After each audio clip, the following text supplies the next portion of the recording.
Pertandingan yang menarik di Liga Champions di minggu ini adalah antara Real Madrid melawan Borussia Mönchengladbach. Kenapa bisa dibilang sangat menarik? Kita lihat ya.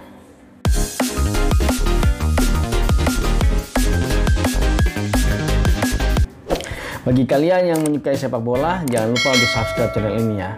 Karena kita akan membahas apapun yang berkaitan dengan sepak bola, tentunya dari sisi pandang statistik sepak bola. Real Madrid melawan Borussia Mönchengladbach. Tim ini baru sekali ketemu nih. Jadi kemarin mereka di Liga Champions juga, kemarin mereka bertemu dengan hasil seri imbang 2-2. Nah, kali ini pertemuan keduanya ya. Coba kita lihat dulu dari klasemennya ya. Nah, ini menariknya nih dari pertandingan ini. Jadi 4 tim yang ada di grup B saat ini sebenarnya masing-masing masih mempunyai peluang untuk lolos ke babak selanjutnya. Yang paling kecil memang adalah peluangnya Inter Milan ya, karena saat ini menduduki posisi keempat dengan poin 5. Sedangkan Borussia Mönchengladbach saat ini menduduki posisi pertama dengan poin 8, sedangkan Real Madrid di posisi ketiga dengan poin 7. Nah, sedangkan di posisi kedua ialah Shakhtar Donetsk dengan poin 7. Ya, ini menariknya pertandingan ini.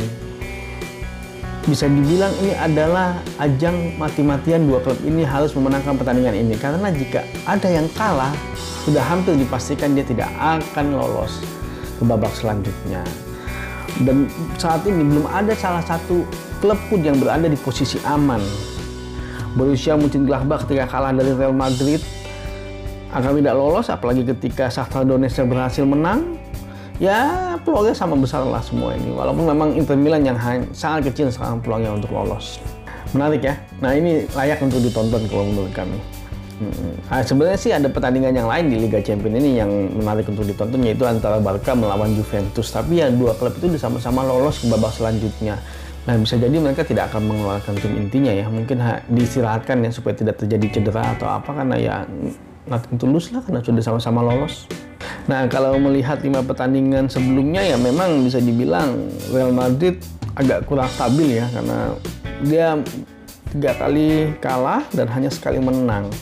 Sedangkan untuk Borussia Mönchengladbach dia 2 kali menang dan terakhir pun memang kalah juga dari Inter Milan. Ya agak ini yang membuat kemarin pertandingannya menjadi seru ya antara klub-klub ini. Kita masuk ke tim statistiknya ya. Kita lihat kalau per match statistiknya dari 5 kali pertandingan mereka di Liga Champions, dalam sisi gol Borussia Mönchengladbach lebih unggul karena mencetak gol 3 rata-rata per pertandingan. Tapi secara shooting Real Madrid masih lebih unggul yaitu di 15, sedangkan Borussia Mönchengladbach hanya di angka 12. Areal duel sukses Borussia Mönchengladbach masih unggul di angka 58%, sedangkan possession Real Madrid unggul di angka 58%. Cukup jauh ya dibandingkan dengan Borussia Mönchengladbach yang hanya di angka 45%. Passing successful juga Real Madrid lebih unggul yaitu di angka 89%. Nah, sedangkan average rating Borussia Mönchengladbach lebih unggul dibandingkan dengan Real Madrid yang itu dengan poin 7. Menarik ya. Nggak ada yang dominan kalau bisa dilihat dari klub ini. Sama-sama nih mereka punya keunggulan di masing-masing.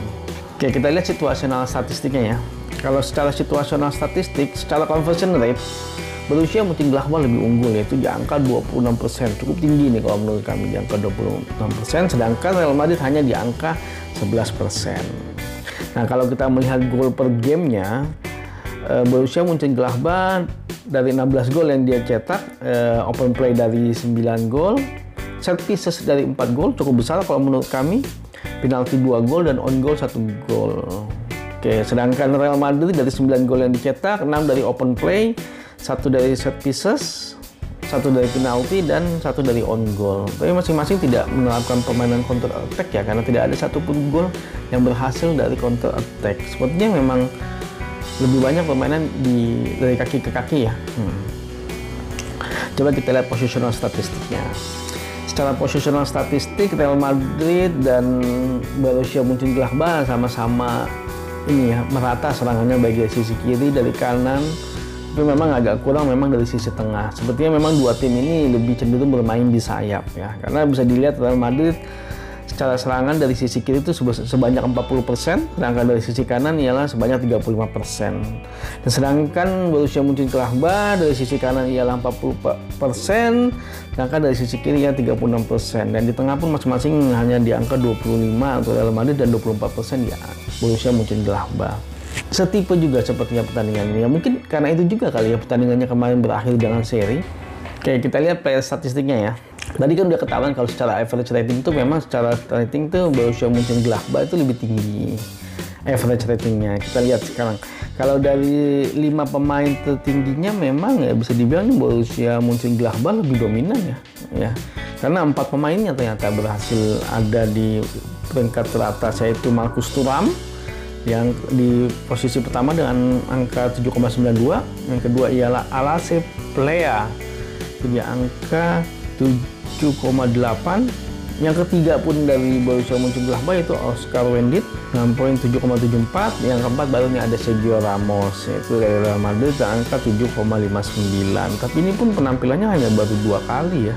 Nah, yang kelima ialah Nico Elvedi dari Borussia Mönchengladbach dengan angka 7,55. Ya sepertinya memang Borussia Mönchengladbach lebih dominan ya secara statistik pemainnya. Ya kalau melihat statistik tadi, sepertinya memang dua klub ini cukup imbang ya. Walaupun memang secara pemain Borussia Mönchengladbach lebih unggul, secara konvensional punya pun lebih unggul. Tapi kalau melihat per match statistiknya, mereka cukup imbang sebenarnya. Nah, memang kalau dilihat di sini ada satu faktor poin penting yang menurut kami patut diperhitungkan, yaitu masalah mental.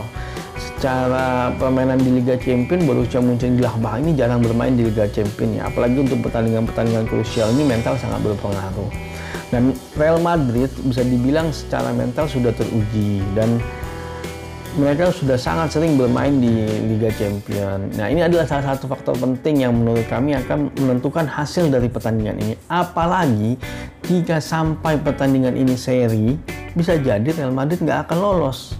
Karena poin angkanya hanya di angka 8.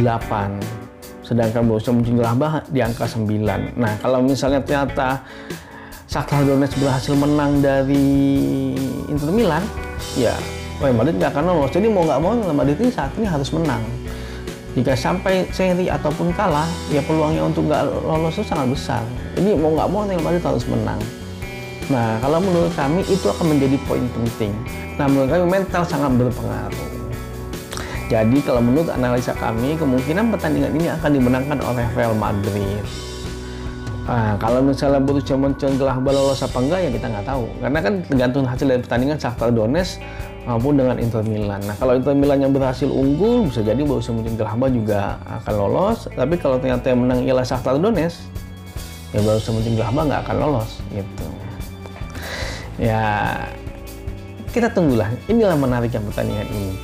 Karena setiap menit akan sangat terasa sensasinya. Apalagi ketika pertandingan di sebelahnya terjadi kemelut ya, ataupun terjadi perubahan-perubahan yang tidak kita terduga, ya sangat akan berpengaruh kepada pertandingan ini. Tapi kemungkinan sih kalau menurut kami Real Madrid akan memenangkan pertandingan ini. Mentalnya sudah teruji soalnya. Jika kalian menyukai video ini, jangan lupa untuk like, subscribe, dan share. Jangan lupa juga untuk komen kira-kira menurut kalian hasilnya akan seperti apa dan pandangan kalian seperti apa. Magi sepak bola Indonesia, adios.